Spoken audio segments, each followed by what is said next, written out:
माँ भवानी के एक स्वभाव था पार्वती मैया का। माँ पार्वती नित्य श्री विष्णु सहस्त्र नाम का पाठ करती थी, उसके बाद भोजन करती थी नित्य। एक दिन हमरे बाबा को भूख लग गई, बाबा भोजन की थाली पर बैठे हैं, अब भवानी जी पाठ में लगी हैं। बिना मैया के बाबा कैसे पाले हो? बाबा प्रतीक्षा करते रहे। जब माँ पार्वती श्री विष्णु सहस्त्र नाम का पाठ करके आई, तब बाबा ने एक मंत्र दिया। देवी आपको एक मंत्र देता हूं। राम रामेति रामेति रमे रामे मनोरमे सहस्रनाम तत्तुल्यम श्री राम नाम वरानने। बाबा ने कहा देवी भगवान श्री विष्णु के सहस्त्र नाम के बराबर मेरे रघुनाथ जी का केवल एक नाम पर्याप्त है। एक बार मुख से राम निकल गया तो विष्णु सहस्त्र नाम पाठ करने का जो फल है वो तत्क्षण केवल एक बार राम बोलने से प्राप्त हो जाता है। ये मैं नहीं बोल रहा हूं, ये बाबा बोले हैं। वो स्वामी जी कहते हैं सहस नाम सम सुनी शिवबानी। बाबा के मुख से मां भवानी ने सुना कि सहस्त्र नाम भी भगवान विष्णु के बराबर राम जी का नाम बराबर है। जपी जेई पिय संग भवानी। उस दिन से बाबा के साथ मैया भी राम राम राम राम जपने लगी।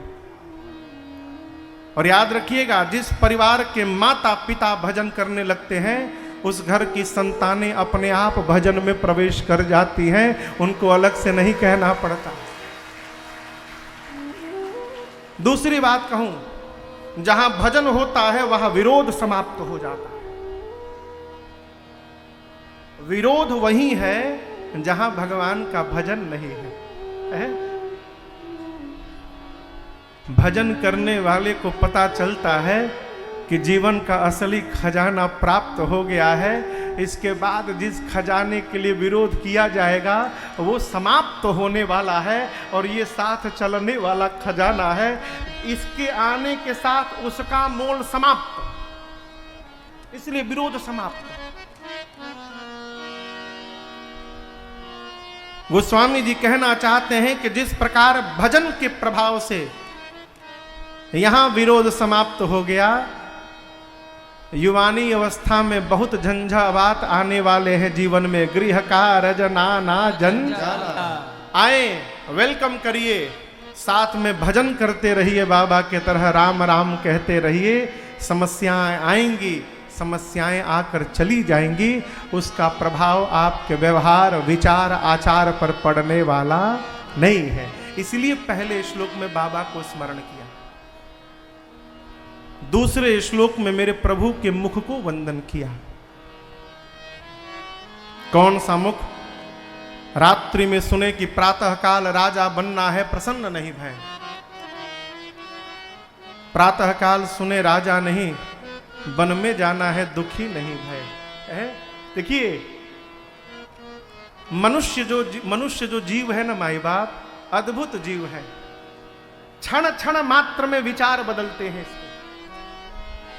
आपको एक उदाहरण देता हूं। एक आदमी रेगिस्तान में चल रहा था। कहां? रेगिस्तान में। प्यास से व्याकुल हो गया,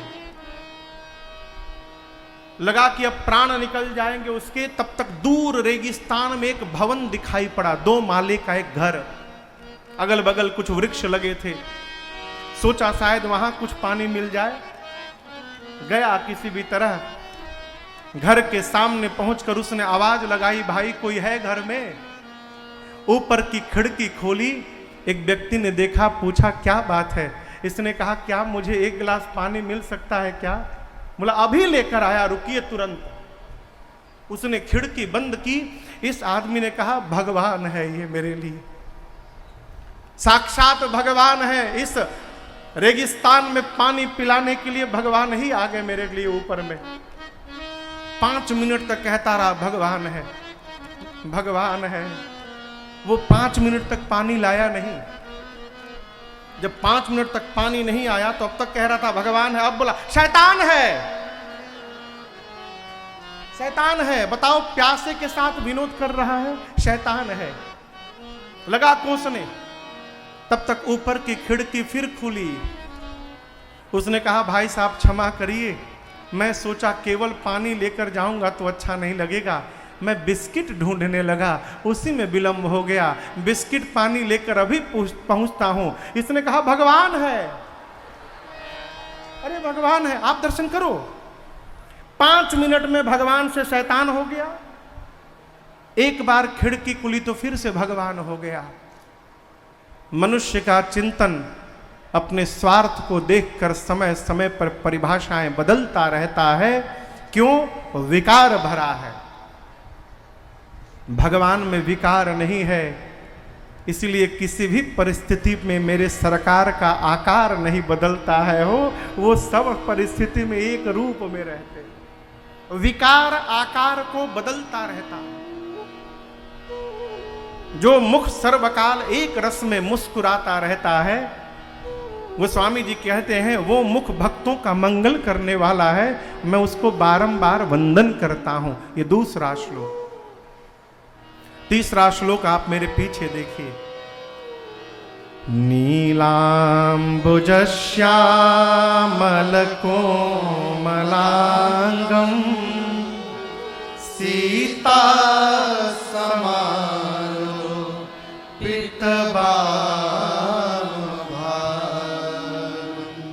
पाणो महाशायक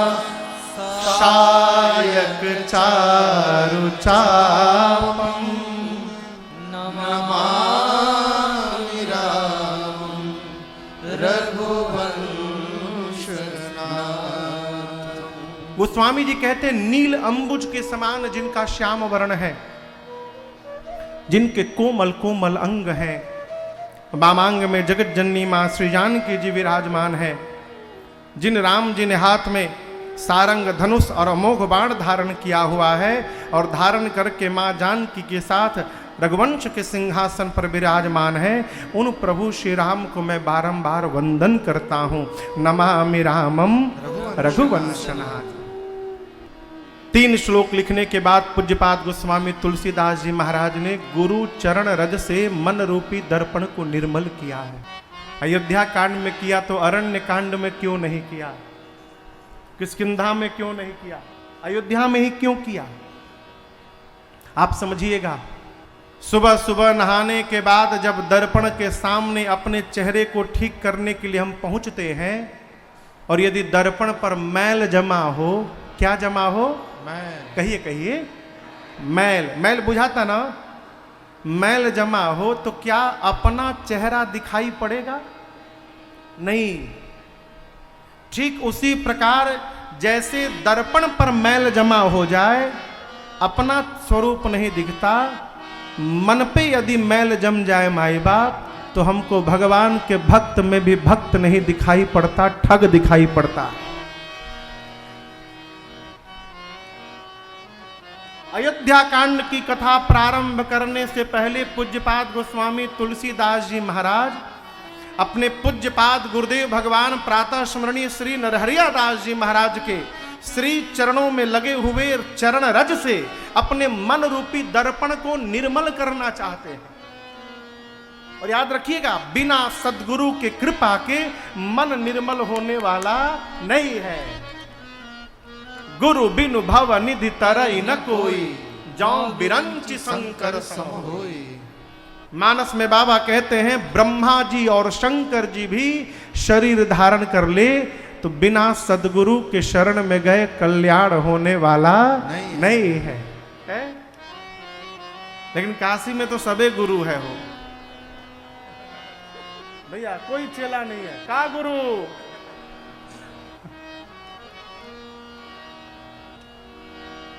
गोस्वामी तुलसीदास जी ने पूज्यपाद गुरुदेव भगवान के चरण रज से मन रूपी दर्पण को निर्मल किया। श्री गुरु चरण सरोज रज निज मन मुकुर सुधार, वर्णौ रघुबर विमल जश जो दायक फल श्री गुरु चरण रज से मन रूपी दर्पण को निर्मल किया। ये दर्पण निर्मल होगा, मन रूपी दर्पण, तो भरत जी की कथा गानी है। और आपसे प्रारंभ है, निवेदन करूं, राम जी से कठिन कथा मेरे भरत भैया की है। राम जी की कथा गाने के लिए बाल कांड में मन को साफ कर चुके थे, लेकिन अयोध्या कांड में भरत जी की कथा गानी है। भरत जी के कथा के बारे में केवल एक व्यक्ति ठीक से जानते हैं, वो उनके भैया राम जी हैं। लेकिन जब कहने की बारी आएगी तो राम जी भी कहने में सक्षम नहीं है। ये जनक जी महाराज ने ये बात चित्रकूट में कही। माँ सुनैना से, अपनी अर्धांगिनी सुनैना जी से जनक जी कहते हैं, जब सुनैना जी ने कहा कि आप ऐसा कुछ करिए कि राम जी लक्ष्मण जी को छोड़ के भरत जी को साथ में रख ले, तब जनक जी ने कहा, सुनैना, भरत महा महिमा सुनु रानी, केवल जानहि राम न सकहि बखान। केवल राम जी हैं जो भरत जी की महिमा जानते हैं, लेकिन जब कहने की बारी आएगी तो राम जी भी महिमा कहने में सक्षम नहीं है। जिस कथा को रघुनाथ जी नहीं गा सकते, उस कथा को गोस्वामी तुलसीदास जी को गाना है हो, इसलिए अपने गुरु जी से कृपा मांगे, गुरुदेव कृपा करिए। गुरु कृपा ही केवलम, सदगुरु की कृपा ही असंभव को संभव बना देता है। उदाहरण देखना है तो सामने राजन आपके बैठा है, इसे देख लीजिए, अनुभव करिए। कई लोग का जीवन इसी में बीत जाता है कि केकरा के गुरु बनाई, वो लायक क्यों भेटात नहीं है, आइए कहते कहते चले जाते हैं। अरे बहुत टाइम है, अभी चलेंगे। हमारे श्रीधाम हरिद्वार में एक महापुरुष भय प्रातः स्मरणीय भिक्षु जी महाराज कहते हैं, अरे किस धुन में बैठा बावरे और तू किस मद में मस्ताना है, वो सोने वाले जाग जा, संसार मुसाफिर खाना है, वो सोने वाले जाग जा, संसार मुसाफिर खाना है। किस धुन में बैठा बावरे, किस धुन में बैठा बावरे, किस मद में तू मस्ताना है, ओ सोने वाले जाग जा, संसार मुसाफिर खाना है, ओ सोने वाले जाग जा, संसार मुसाफिर खाना है।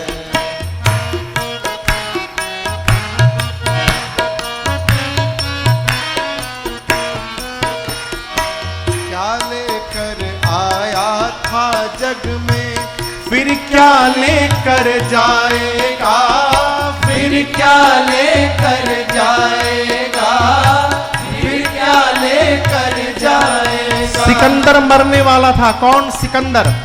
इसी भारत में लगा कि अब प्राण निकल जाएगा, तो अपने सेवकों से कहा, मेरी आखिरी इच्छा पूरी करना, जिस ताबूत में मुझे सुलाना, मरने के बाद मेरे दोनों कंधों के तरफ ताबूत में छेद करके अब मुझे ताबूत में सुलाकर मेरे हाथों को ताबूत से बाहर निकाल देना, और फिर मेरी यात्रा ले जाना। सेवक ने पूछा, ऐसा क्यों करना है सरकार? सिकंदर ने कहा कि जीवन के अंतिम क्षण में एक उपदेश प्राप्त हुआ है प्रकृति से। सोचा चलते चलते बताते जाऊं। मैं दुनिया को बताना चाहता हूं कि जिस सिकंदर ने पूरे विश्व पर विजय प्राप्त कर लिया, वो भी जब यहां से गया तो खाली हाथ गया था, कुछ ले करके नहीं गया। ये बताना है। क्या लेकर आया था जग में, फिर क्या लेकर जाएगा, फिर क्या लेकर जाएगा, फिर क्या लेकर जाएगा। मुट्ठी बांधे आया जग में, मुट्ठी बांधे आया जग में, फिर हाथ पसारे जाना है। सोने वाले जाग जा, संसार मुसाफिर खाना है।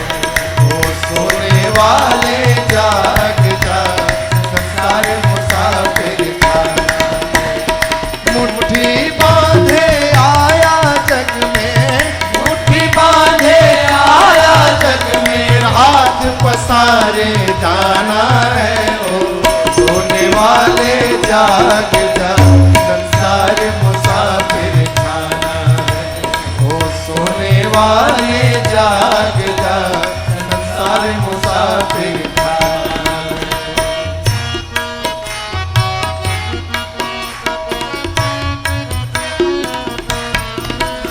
कोई आज गया, कोई कल गया, कोई चंद रोज में जाएगा, कोई चंद रोज में जाएगा, कोई चंद रोज में जाएगा।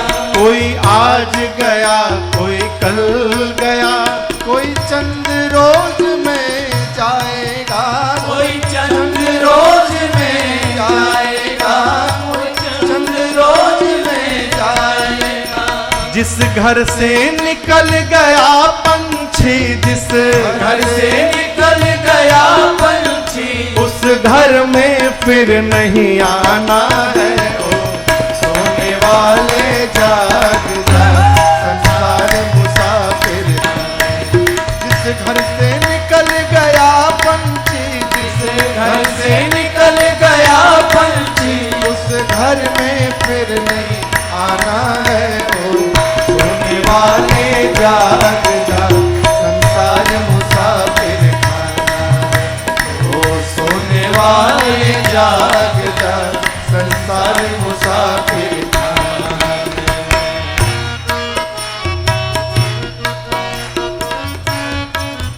भिक्षु जी कहते हैं, कहें भिक्षु यति हरि नाम जपो, फिर ऐसा समय न आएगा, फिर ऐसा समय न आएगा, फिर ऐसा समय न आएगा। कहें भिक्षु यति हरि नाम जपो, फिर ऐसा समय न आएगा, फिर ऐसा समय न आएगा, फिर ऐसा समय न आएगा। पाकर कंचन की काया को, पाकर कंचन की काया को, फिर हाथ मीज पछताना है। ओ सोने वाले जाग जा, संसार मुसाफिर खाना है। ओ सोने वाले जाग जा, संसार मुसाफिर खाना है। किस धुन में बैठा बाबरे, किस धुन में बैठा बाबरे, किस मद में तू मस्ताना है। ओ सोने वाले जाग जा, संसार मुसाफिर खाना है। ओ सोने वाले जाग जा, संसार मुसाफिर खाना है। ओ सोने वाले जाग जा, संसार मुसाफिर खाना है। ओ सोने वाले जाग जा, संसार मुसाफिर